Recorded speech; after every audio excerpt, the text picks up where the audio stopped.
West Bank में तबाही मचाने का फरमान दे चुके बेंजामिन नेतन्याहू अब दो मोर्चों पर घिर गए हैं। एक तरफ इजरायल में उनका विरोध हो रहा है तो दूसरी तरफ वेस्ट बैंक में इजरायली सैनिकों की मुसीबत बढ़ती जा रही है। अब वेस्ट बैंक के अलावा गाजा से भी इजरायल पर हमले शुरू हो गए हैं। ऐसे में बेंजामिन की युद्ध नीति को लेकर सवाल उठ रहे हैं। क्या बेंजामिन के गलत फैसले से इजरायल लंबे चलने वाले युद्ध में फंस गया है?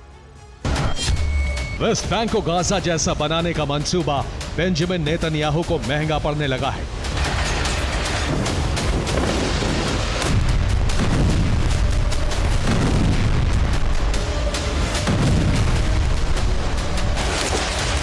इजरायली सेना लगातार हमले कर तो रही है, लेकिन उसके सामने कई तरह के संकट आ गए हैं।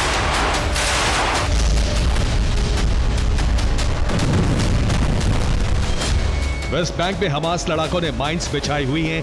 गुरिल्ला युद्ध नीति से हमास लड़ाके हमले कर रहे हैं, स्थानीय लोगों के बीच रह रहे हैं, जिससे उनकी पहचान नहीं हो पा रही है। आईडीएफ सैनिकों पर रात में हमला करके भाग जाते हैं। एनकाउंटर के वक्त महिलाएं और बच्चों की भीड़ इकट्ठा हो जाती है। ऐसे में इजरायली सैनिकों के लिए ऑपरेशन मुश्किल होता जा रहा है। हो सकता है वेस्ट बैंक में भी ऑपरेशन लंबा खींचे।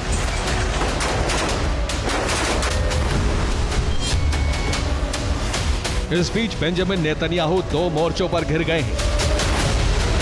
एक तरफ तेल अवीव में उनके खिलाफ प्रदर्शन हो रहा है। लोग बंधकों की रिहाई को लेकर नेतन्याहू की नीति पर सवाल उठा रहे हैं। दूसरी तरफ वेस्ट बैंक में अल कुद्स के लड़ाकों ने रैली निकाली, जिसमें हाथों में हथियार लेकर नारे लगाए। वेस्ट बैंक में लगातार हालात बिगड़ रहे हैं। जेनिन में रात के अंधेरे में पीआईजे और अल कुद्स के लड़ाकों ने हाथों में हथियार लेकर रैली निकाली और ये जगह आईडीएफ के कैंप से कुछ ही दूर पर थी। लेकिन इन लड़ाकों ने ऐलान कर दिया कि वो इजरायल को खत्म कर देंगे।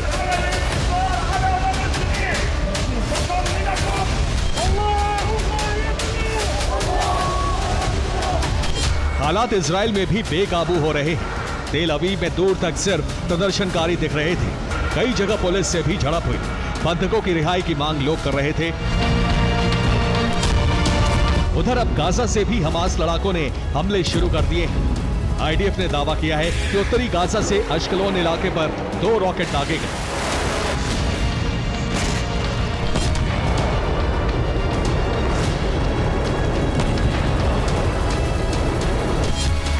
यानी अब उन इलाकों से हमले होने लगे हैं जहां इजरायल ने हमास के सफाई की बात कही थी। जाहिर है ऐसे में बेंजामिन की मुसीबत बढ़ सकती है, क्योंकि युद्ध लंबा खिंच रहा है। सैनिक मारे जा रहे हैं, हमास का खात्मा हुआ नहीं है और अभी तक सभी बंधकों की रिहाई भी नहीं हो पाई है।